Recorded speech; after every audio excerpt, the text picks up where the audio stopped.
una cohesión social. Una tribu que se acicala mutuamente es una tribu que va a estar mucho más cohesionada. Pero David Huron dice, bueno, pero ¿qué pasa cuando el humano empieza a crecer y ahora hay unas tribus mucho más grandes, mayores a 50 personas, 100 personas? El acicalamiento se vuelve un tema muy complicado. Entonces él dice, como una de las posibles explicaciones, porque hay muchas explicaciones, Darwin hablaba mucho del tema del cortejo, pero Huron dice, es muy probable que haya un acicalamiento colectivo con la música. Y a mí eso me ha resonado bastante porque cuando estamos frente a un artista, realmente el artista nos consiente, nos acicala con su música. Solamente vean las expresiones faciales de esas personas en un concierto. Hay una expresión genuina de felicidad, de placer, de gozo, de gratitud frente a lo que está pasando enfrente de ellos. De manera que hay un vínculo muy interesante entre acicalarnos, consentirnos, brindar felicidad a través de la cohesión social. Y es una emoción realmente compartida. Tuve la oportunidad, que estoy yo en el 2019, antes de la pandemia, viendo una charla en Nueva York de David Huron, muy interesante. Los invito a que lo lean, los que les interesa este tema de la musicología también. Sin embargo, también Oliver Sacks, para este fenómeno de cohesión musical, tiene un término muy interesante. Ustedes saben que Oliver Sacks fue un neurólogo estadounidense que murió hace un par de años también y tiene un famosísimo libro llamado Musicofilia. Y Sacks introduce el término de neurogamia para referirse a una experiencia colectiva de la música, al vínculo o a un matrimonio entre los sistemas nerviosos. La neurogamia es el matrimonio de los que están allí en un concierto, por ejemplo, generando una sensación de cohesión grupal, de un yo diluido en el ambiente. Entonces, la neurogamia que se genera también hace parte de ese aspecto muy tribal que tiene que ver con un probable origen de la música. A mí me gusta hablar de esto porque la música está presente en todas las culturas, desde los albores de la historia de la humanidad. Entonces uno se pregunta, ¿pero por qué la música está en la especie? Y parece que estas tribus que tenían más instrumentos musicales, que tenían más cánticos, más bailes, se cohesionaban mejor y por lo tanto tenían una mayor probabilidad de supervivencia. Si ustedes tomaban una tribu que estaba cohesionada por la música y la enfrentaban a una tribu que no estaba cohesionada por este elemento, probablemente la tribu musical ganaba porque funcionaba como grupo. Incluso hoy en día existe en África este tipo de baile que se llama el baile Benda, de la tribu Benda Bomba, donde las mujeres practican el baile de la fertilidad cuando están en ese momento llegando a la pubertad y hacen un baile que semeja a uno de sus dioses, que es una culebra, que es la pitón. Entonces ellos hacen movimientos serpenteantes y aunque no se ve, aquí hay unos instrumentos de percusión en la mitad. Entonces la música cohesiona, inclusive hoy en día, algunas tribus también africanas. Sin embargo, yéndonos un poquito más a lo contemporáneo, también yo he pensado que los que somos fans de diferentes grupos también pertenecemos a una tribu. Vean, por ejemplo, en este concierto de Foo Fighters está Dave Grohl animando a la gente como siempre lo hace, y la gente de la tribu, los que somos de la tribu de los Foo Fighters, alzamos la mano, rockeamos, estamos contentos, pero también sufrimos. Y ustedes saben que recientemente una pérdida, un fallecimiento muy doloroso para los de la tribu de los Foo Fighters, que fue el fallecimiento del baterista Taylor Hawkins. Y aunque yo no conocía a Taylor, lo admiraba como baterista, yo toco batería hace muchos años, pero también me conecto emocionalmente con la tristeza de la gente porque murió en Bogotá. Me imagino que muchos de ustedes saben, pero hubo un sentimiento de tristeza colectiva de gente que no se conocía. Entonces la música crea un vínculo entre personas que no se conocen y esto también tiene que ver con la experiencia de gozo y felicidad. Sin embargo, sabemos que hoy en día la música no es completamente tribal. De pronto al inicio y en sus orígenes, la música tenía ese sentido evolutivo, etcétera, pero hoy en día consumimos muchísima música de manera individual. Por lo tanto, uno diría, bueno, pero ¿qué tanto de esa tribu queda allí dentro de mí? ¿Será que esto me genera una experiencia colectiva inconsciente? No sabemos. Lo que sí sabemos es que hoy en día tenemos una relación circular con la música que es muy diferente a la relación tribal que teníamos previamente. Y cuando digo circular, quiere decir que la música nos permite externalizar emociones, y si ustedes tocan instrumentos, no hay nada más catártico que tocar un instrumento, y en mi caso darle esa batería hasta casi romper los platillos es lo más catártico que he encontrado. Pero también el hecho de bailar, por ejemplo, hace poquito tenía una paciente que me decía, doctora, a mí la terapia me va bien, el medicamento también, pero mi terapia es la rumba terapia. Obviamente ella está en Valledupar y está muy folclórica, pero lo creo así, porque la música genera una externalización de las emociones y es circular porque también la música nos puede inducir estados emocionales. Ustedes saben que, por ejemplo, en las unidades de cuidados intensivos hay estudios que muestran que puede haber reducción de los niveles de cortisol con exposición a musicoterapia, reducción en los niveles de la presión arterial, de la frecuencia cardíaca. Es decir, la música tiene también un efecto que puede ser, por ejemplo, ansiolítico o puede ser energizante, ¿no? Si ustedes se quieren activar, uno no va a poner música que es muy calmada, yo pongo música en el carro de un tempo más rápido, con un volumen elevado. Entonces, la música hoy en día genera un proceso de autorregulación emocional. Incluso una de las encuestas en McGill que le preguntaba a los estudiantes, McGill es una universidad, ustedes saben, en Canadá, casi 40,000 estudiantes, le decía a la gente cuál es su mayor fuente de placer y la gente decía el romance, el sexo y la música. El 95% describió que la música era su mayor fuente de placer. Y otra pregunta que les hacían también, aquí está Hugh en el 2001, decía, ¿qué estrategias utiliza cuando usted se encuentra en un bad mood, cuando está como bajo de nota o mal de ánimo? Escuchar a alguien, ¿sí? Algo muy sencillo, muy psicoterapéutico también, y escuchar música. Casi el 50% de las personas utiliza la música con esa finalidad de autorregulación. Entonces, hoy en día parecemos tener un elemento un poquito diferente a la evolución. Sin embargo, ¿qué tipo de música genera el mayor bienestar? Ese es un debate que la gente dice, no, entonces para relajarse ponga música que sea un chill out o ponga bossa nova. Realmente, miren, la música tiene un elemento que es completamente idiosincrático y cada persona que asiste a un concierto escucha cosas diferentes. Yo lo he probado con amigos. Cuando vino Jamiroquai a Colombia hace un tiempo, yo le preguntaba a un amigo, bueno, ¿usted le gustó? Me dijo, no, es que el sombrero que llevaba no me gustaba tanto.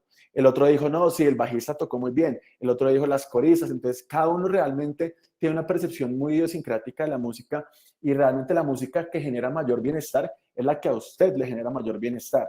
Por eso cuando hacemos algo de musicoterapia en la consulta, yo lo aplico como parte de las técnicas de relajación progresiva y pongo algo de música, siempre le pido al paciente que traiga al consultorio 2 o 3 canciones que para él sean placenteras o para ella sean generen bienestar o un efecto ansiolítico. Y la gente trae desde vallenato hasta black metal, etc. Entonces, este tema es de esta manera.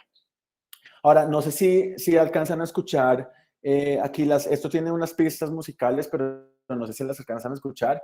Resulta que hay una fase o un área o una rama de la física que se llama la psicoacústica. La psicoacústica son las propiedades per se del sonido que nos ayudan a generar estados emocionales. Entonces, los artistas, inclusive muchos managers y productores, utilizan elementos de la psicoacústica para que la canción sea un hit y sea fácil de procesar y genere emociones positivas. Entonces, la música también tiene un elemento muy manipulatorio. Por ejemplo, los acordes emocionales que son acordes mayores habitualmente generan un estado emocional positivo. Por favor, me confirman si escuchan esta pista. Acabo de tocarla. ¿Escucharon algo o no? No. No, listo. Entonces no se van a escuchar las pistas. No pasa nada. Hay ciertos acordes que tienen una forma que es mayor y otra que es menor, así se llama. Las menores son como, por ejemplo, las baladas de los 80s, música que es un poquito más melancólica, que puede generar ciertos estados emocionales. Por ejemplo, algunas canciones de Nirvana tienden a ser muy melancólicas, etcétera. Sin embargo, hay otros parámetros musicales que nos permiten generar emociones, ya sean positivas o negativas. Este artículo se lo recomiendo, se llama La neuroarquitectura de la emoción musical. Y ellos dicen, mire, para que una canción le genere un estado emocional positivo, generalmente es de tempo rápido, o sea, es una canción más o menos rápida, o sea, más de 120 bits, tonalidades mayores en términos musicales, que sea consonante. Consonante quiere decir que es música agradable para el oído, que los intervalos son amenos para el que la escucha, y el volumen elevado. Entonces, por ejemplo, si ustedes ponen habitualmente música electrónica en un bar, pues va a un tempo rápido, tiene tonalidades mayores, es elevada, y si la persona le gusta, pues genera una emoción positiva. Pero las emociones musicales también pueden generar en estados como, vamos a llamarlos negativos, como por ejemplo estados de ansiedad o estados incluso de melancolía, y habitualmente son canciones con tempo lento, con tonalidades menores, que son disonantes. Disonantes son los sonidos que son un poquito no tan agradables para el oído, como a veces puede sonar ciertas disonancias en un violín o ciertas disonancias en los instrumentos de viento y un volumen disminuido. Entonces aquí el mensaje es, no solamente uno tiene una capacidad para experimentar las emociones, sino que la música, el estímulo físico también tendría propiedades para desencadenarlas. Sin embargo, las emociones musicales parecen no estar tan sencillamente ubicadas en el rango de emociones primarias. Ustedes saben que las emociones se pueden dividir en muchas formas, pero hay unas que son primarias o secundarias. Y las primarias son las más básicas que compartimos con muchos otros animales, como por ejemplo la alegría, el enojo, la tristeza, el miedo, la aversión o la sorpresa. Pero decir que una canción me sonó alegre realmente es un poquito raro, o me sonó a miedo, es raro. La verdad es que la música, y a mí es lo que me gusta de la música, genera emociones que son mucho más complejas, genera estados de mixturas emocionales, estados que son difíciles de ponerle nombres. Hay música, por ejemplo, un himno.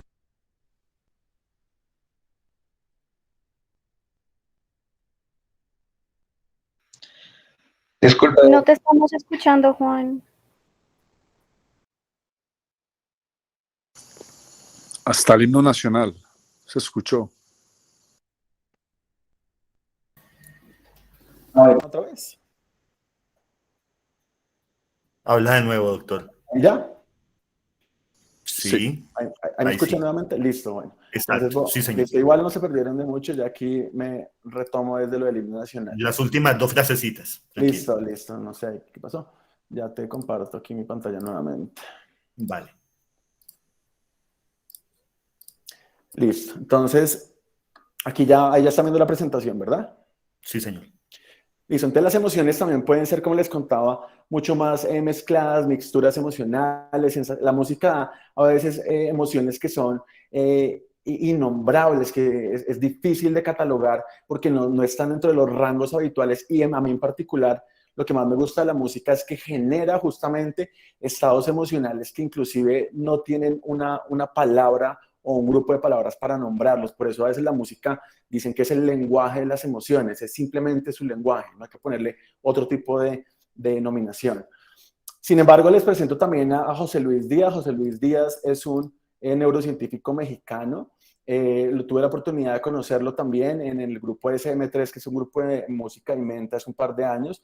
Y José Luis estudia mucho ese tema de las emociones musicales, de lo que desencadena un estímulo musical, y él lo pone en términos de agrado o desagrado, este famoso eje de las emociones, que es un eje es agrado o desagrado, y el otro es relajación y excitación.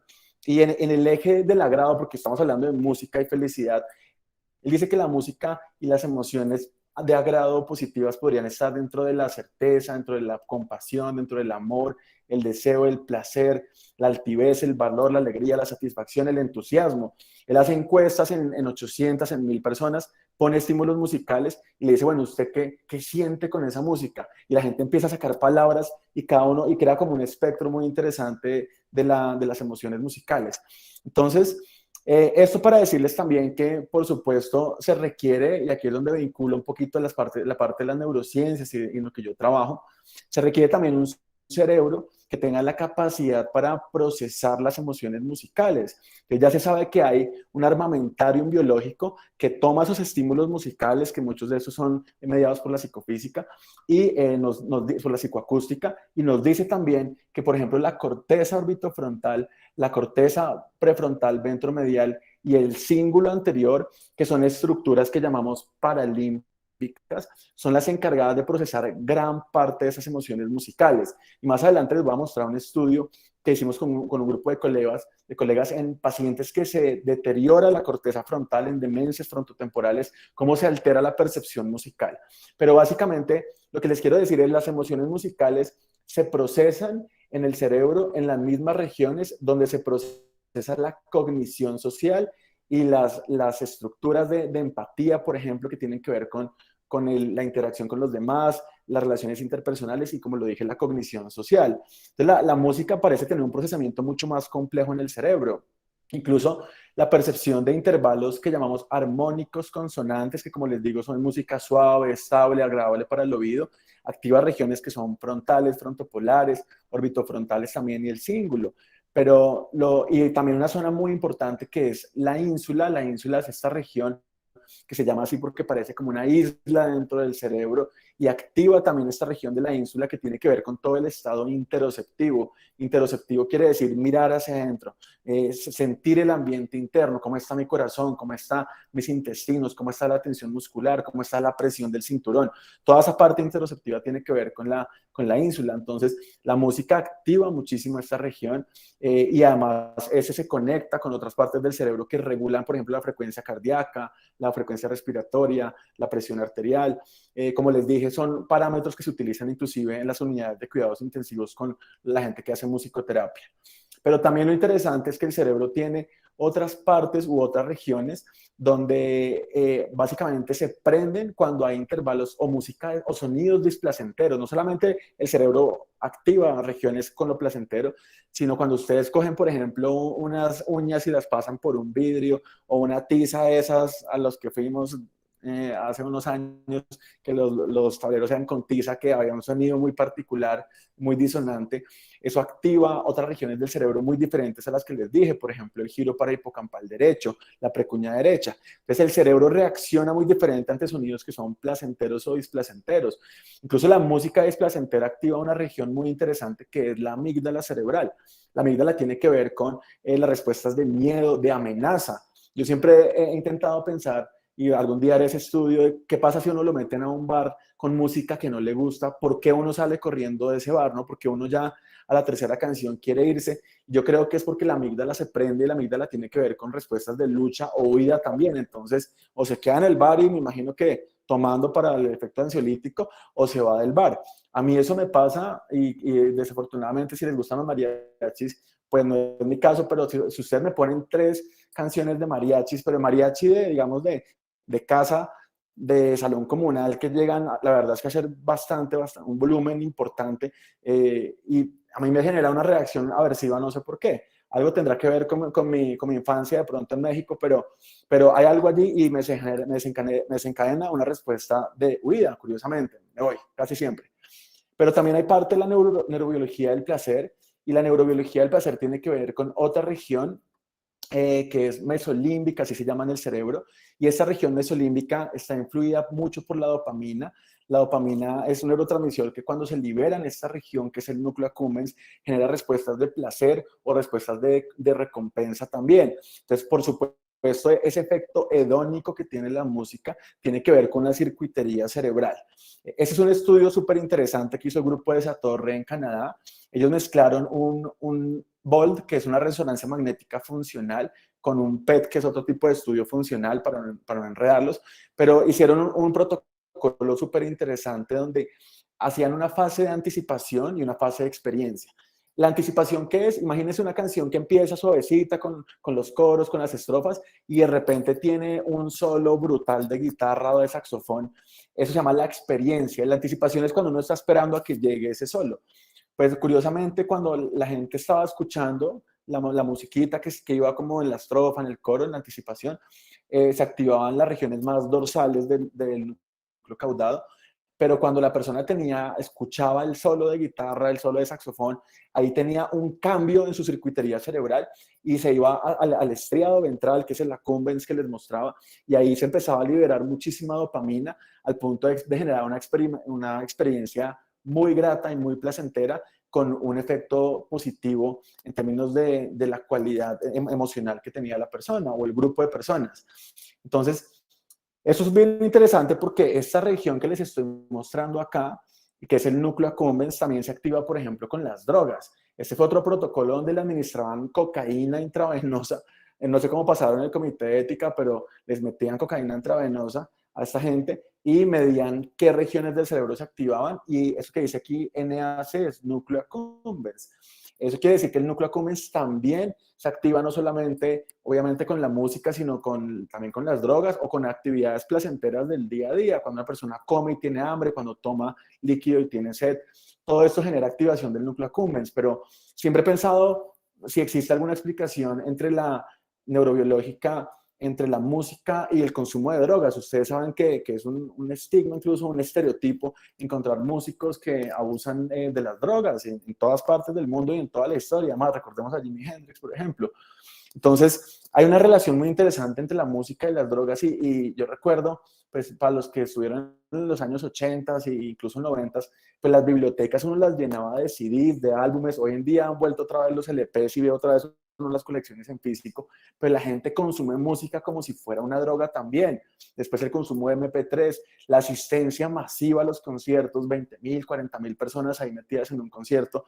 Hay una respuesta casi que adictiva frente a la música. Entonces aquí tiene que ver la música con el placer, como con la felicidad y con el bienestar también, pero también podemos vincularlo biológicamente por este medio con algunas drogas.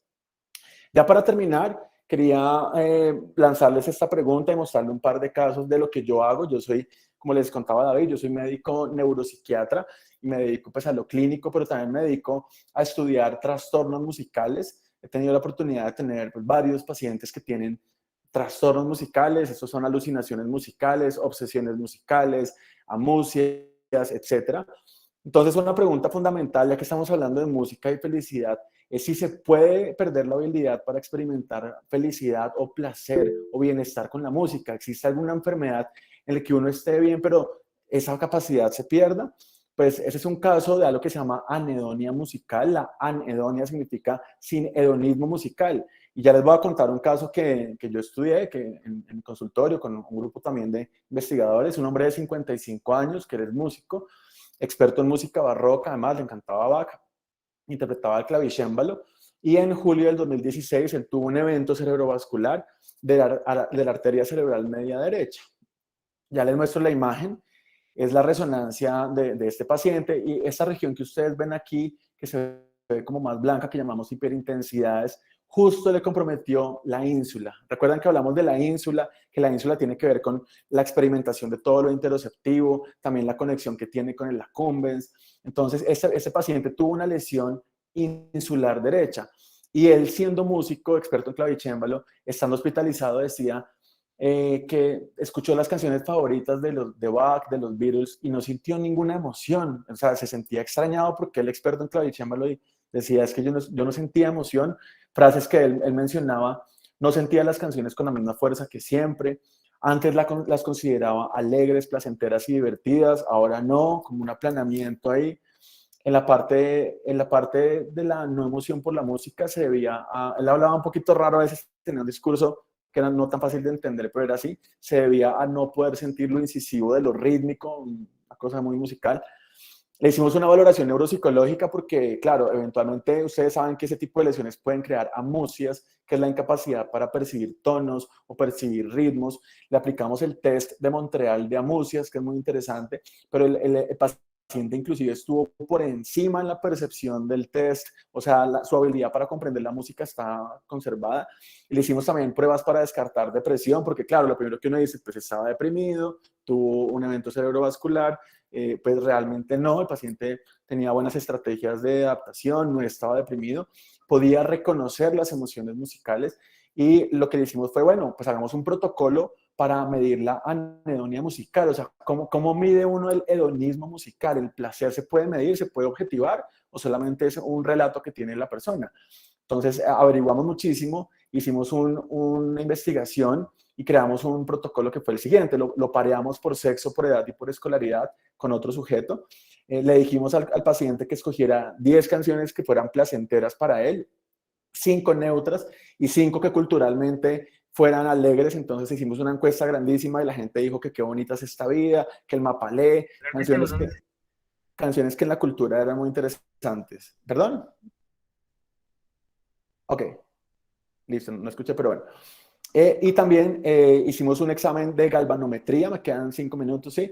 De galvanometría, que es básicamente la forma como medimos la conductancia en la piel. Entonces, ese es el paciente que está aquí una de las estudiantes que estaba en ese momento, y le hicimos una medición de la conductancia en la piel. La conductancia nos mide qué tan excitado o no está la persona cuando escucha, por ejemplo, en este caso, una canción.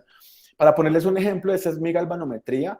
Yo puse el bolero de Ravel y pues a mí el bolero de Ravel la verdad es que no me mueve muchas emociones, pues sí, se repite una y otra vez, va creciendo, pero a mí mi respuesta de la conductancia es bastante plana. Aquí hacemos un periodo de descanso y cuando ponemos Jamiroquai, que me gusta, sobre todo esta canción Smoke and Mirrors, vean ustedes mi respuesta galvánica en la conductancia de la piel, cómo empieza ahí a incrementar, y realmente este pico de aquí corresponde al momento del solo de saxofón que tiene esa canción. Entonces, uno puede medir el grado de hedonismo también de esta manera, y así lo hacen muchos investigadores. Pues lo que encontramos en este paciente es que tenía un aplanamiento de las emociones a nivel de la galvanometría y en su discurso. O sea, realmente ante los 20 estímulos en las canciones placenteras no sentía placer, las canciones culturales tampoco y las canciones neutras tampoco. Entonces, pudimos objetivar que este paciente tuvo una lesión cerebral que lo llevó a disminuir su gozo por la música o su capacidad para experimentar placer con la música. Son estudios también que se han publicado de lo mismo. Aquí las lesiones que mostramos, muy parecidas a la lesión del paciente, que son en la ínsula y en el lóbulo temporal derecho, y cómo se desconecta el núcleo accumbens, y esa desconexión parece dar este fenómeno que se llama la anedonia musical. Ya para terminar, otro estudio que hicimos, que publicamos recientemente, hace como 1 o 2 años, que lo llamamos reconocimiento de las emociones musicales en la variante comportamental de la demencia frontotemporal. Para los que no conocen muy bien esta condición médica, básicamente el lóbulo frontal, si ustedes ven, está completamente atrófico, inclusive el cíngulo, y recuerden todas las regiones que les mostré que procesaban las emociones musicales y la cognición social. En esta condición se altera la cognición social, pero no se había medido previamente. Había como un estudio en el mundo que había medido la percepción o el reconocimiento de emociones musicales en esta población. Y desafortunadamente no les puedo mostrar las pistas porque no se escucha, pero si quieren me escriben al final o bajen este artículo, que es donde sacamos las pistas, un artículo de Isabel Pérez en Canadá, para evaluar las emociones como alegría, tristeza, miedo y tranquilidad. Y le pusimos diferentes protocolos. Aquí les mostraba incluso a la paciente, aquí le ponemos una pista como de miedo que está protocolizada, porque el miedo suena diferente a la tranquilidad y suena diferente a la alegría, a la tristeza en la música. Eso se puede catalogar así. Y a la paciente le poníamos una pista que claramente era de miedo y ella decía tranquilidad, alegría. Entonces, ¿qué fue lo que encontramos? Y ya con esto termino. Que en los pacientes que tenían demencia frontotemporal lo comparamos con controles, fueron 12 pacientes con DFT versus 24 controles. Encontramos que el reconocimiento de las emociones musicales estaba muy disminuido para todos los ítems, reconocían mucho menos la felicidad, el miedo, la tristeza y la tranquilidad. Entonces, pareciera que esta condición, además de tener alteraciones sociales, también tiene alteraciones en la comprensión y en la rotulación de los estímulos musicales. Aquí vemos también cómo cuando comparamos emociones positivas y negativas, las positivas, que en este caso eran canciones alegres, también habían perdido la capacidad para tener ese reconocimiento, pero mucho más las canciones que tenían un componente como de miedo o de tristeza, o sea, no reconocían tanto el miedo o la tristeza, pero tampoco las canciones alegres. Entonces concluyo con esto diciéndoles, miren, este es un tema claramente súper amplio que lo logré sintetizar en estas diapositivas, pero la música, primero, es muy antigua en la humanidad, segundo, tiene un componente de cohesión social, tercero, nos ayuda a regular colectivamente las emociones, pero también individualmente, y por supuesto, casi siempre queremos buscar placer, bienestar o felicidad en la música, pero para eso necesitamos un cerebro que esté indemne. Les puse ejemplos de pacientes que tienen lesiones cerebrales, que tienen enfermedades neurodegenerativas, donde si se daña cierta circuitería, somos incapaces para experimentar placer con la música. Muchas gracias. Les dejo también mi Instagram, mi página también. En mi Instagram publico bastantes cosas de música y cerebro. Y recuerden que al mal tiempo, buena música. Muchas gracias, David, y a los demás ponentes. Hasta pronto. Muchísimas gracias, Juan Manuel. Excelente ponencia, muy interesante. En Gracias. realidad, creo que nos has ilustrado a muchos y qué lindo que sigas trabajando en este campo que siempre te ha apasionado. Qué maravilla. Muchas gracias. No sé si haya alguna Gracias, David. pregunta precisa para el doctor Ojuela o de pronto lo dejamos para el final de la sesión, tipo 9 p.m. ¿Alguien desea hacer una pregunta muy precisa para el doctor?